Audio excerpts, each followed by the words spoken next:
Assalamualaikum warahmatullahi wabarakatuh. Ketemu lagi di Kupondoro channel yang membagikan tips-tips seputar merpati dan serba-serbinya.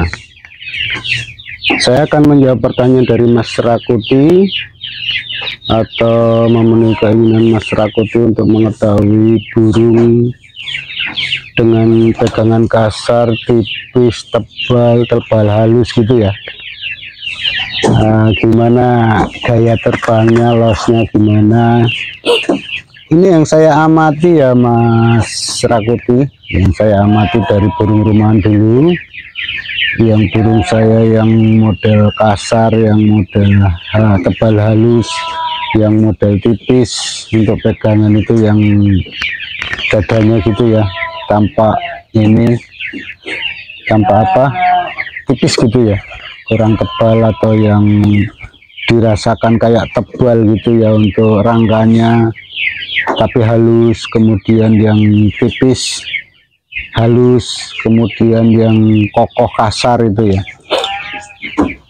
Kalau untuk gaya terbang itu dilihat dari ininya Mas Rakuti, dari apa namanya, bahunya. Itu yang saya perhatikan, yang mempengaruhi cara terbang itu biasanya di bahu. Ketika Anda punya burung yang kasar tapi bahunya agak lebar, agak panjang gitu, bukan agak lebar ya, itu biasanya terbangnya kayak agak nyantai tapi dia cepat tinggi.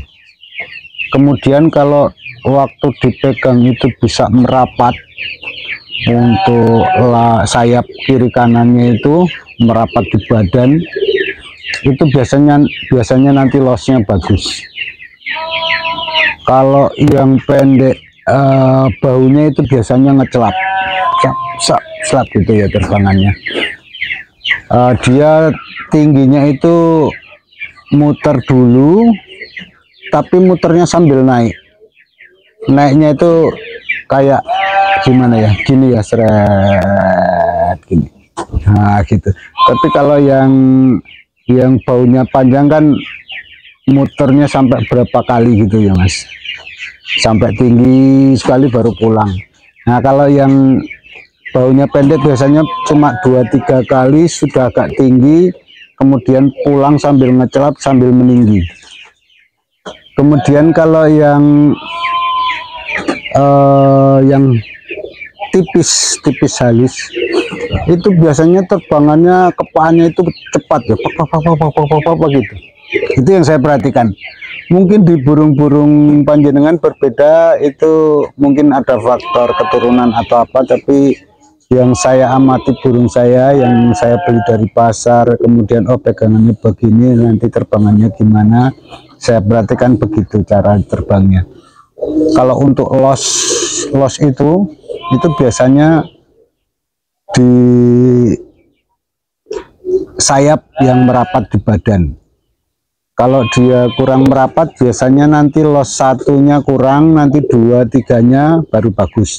Tapi kalau yang rapat begitu nanti loss 1-2-nya bagus, tapi sampai di bawahnya itu di landasan waktu turun di tanah itu biasanya agak ngeper sedikit atau cuma rapi. Tapi kalau yang kasar itu biasanya kasar, turunnya juga kasar gitu ya ke betinanya.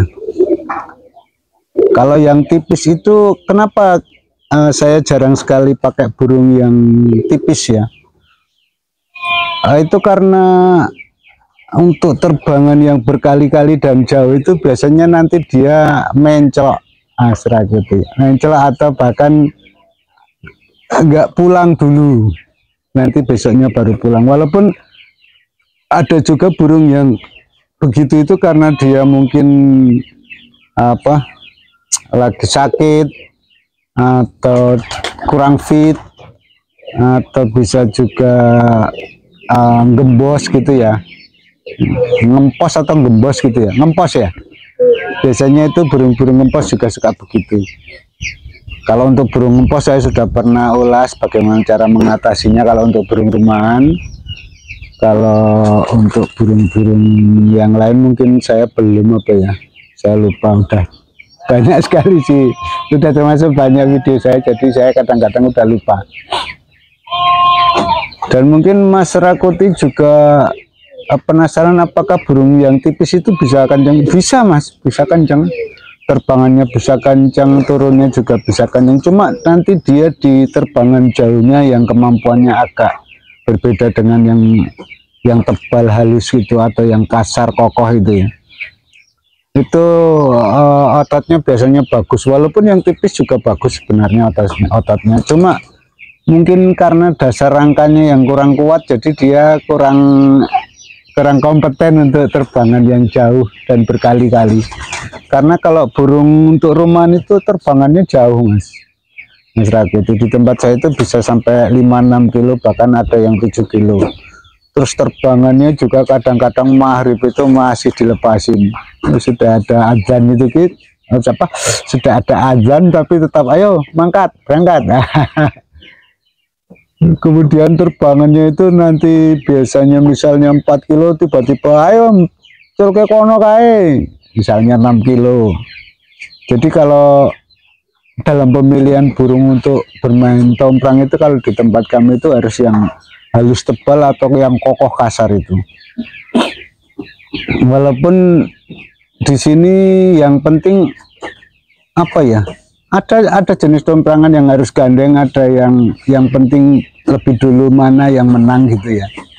Tapi kalau untuk bersenang-senang biasanya janji gandeng, dia harus gandeng, kalau enggak gandeng dibatalkan. Nah itu yang seru, walaupun dia enggak, misalnya ada burung yang enggak tinggi sekalipun yang penting gandeng. Tapi kalau yang tebal halus itu biasanya nanti dia tinggi sekali, wah itu nanti pas mecahnya itu kayaknya seninya bermain burung di situ ya kalau di tempat kami.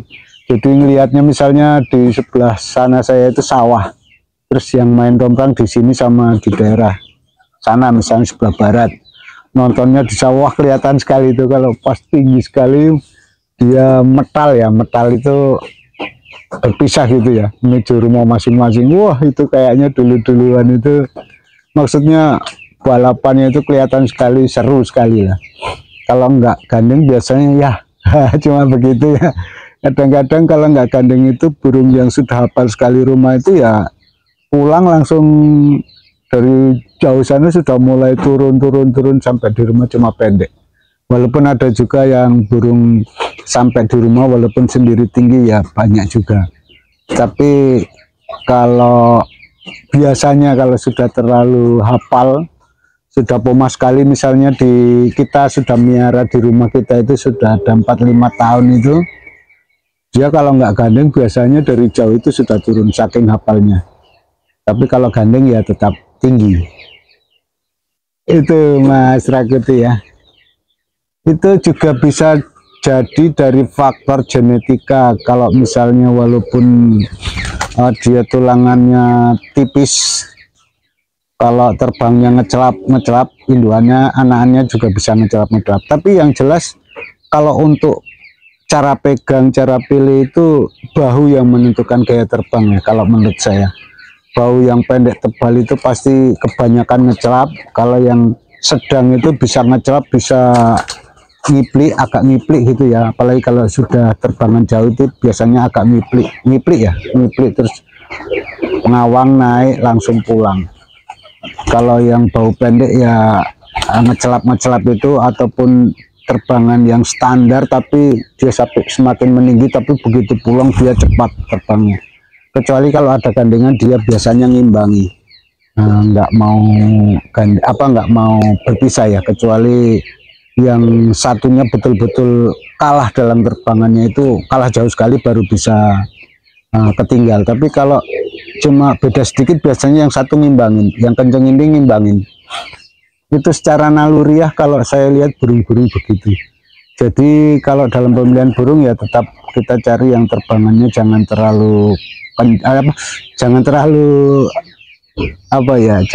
lambat gitu ya, standar ke atas lah, supaya nanti saat kita ketemu lawan yang terbangan cepat bisa ngimbangin.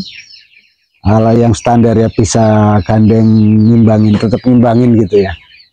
Oke, semoga cuma apa ya, cuma begitu ya Mas Rakuti, dan semoga ini bisa membantu Mas Rakuti untuk memberikan bayangan ya mana yang akan dipilih. Tapi kalau untuk permainan sebaiknya Mas Rakuti dan juga teman-teman cari yang pegangannya itu yang tebal, halus, ataupun kokoh kasar gitu, nggak apa-apa, jangan yang tipis, karena kalau yang tipis ini biasanya kurang kuat untuk terbang berkali-kali dan jauh. Dan nanti kalau dia kebetulan secara genetik itu dia ngedor, walaupun misalnya pas terbangan sedang saja atau tinggi, tapi kemudian pastikannya nembak terus ngedor, itu nanti kasihan burungnya, dia biasanya nanti kapok. Kalau yang tebal, halus, ataupun yang kokoh kasar itu biasanya nggak kapok, nggak trauma gitu ya.